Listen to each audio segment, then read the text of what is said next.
Gangguan dengan ini, tukang tambal ban. Firmansyah, seorang tukang tambal ban di Palembang mengalami luka sayat di leher dan tangan setelah diserang temannya pedagang sarung jok motor. Korban disayat tak jauh dari lapak mereka di Jalan Opiraya, Jakabaring pada Kamis 20 November 2025 lalu.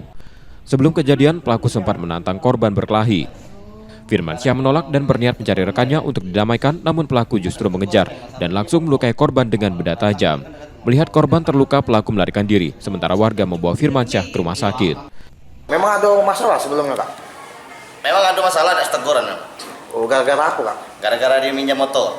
Terus? Ya ke mana-mana nih, ya aku udah galak dipinjemin motor terus kan. Oh. Ya bukannya apa, Kak? Bukan hitung-hitungan. Ya komongi, ya minjem kan, ya minimal balik ke minyak kan. Iya. Ya aku selalu dibuat rugi, aku udah galak kan. Iya. Motif penyerangan diduga karena pelaku kesal setelah tidak dipinjamkan sepeda motor. Jadi sementara kita ada laporan dari warga bahwa ada korban yang mengalami luka.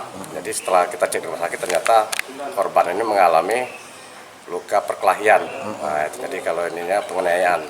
Ditusuk dia?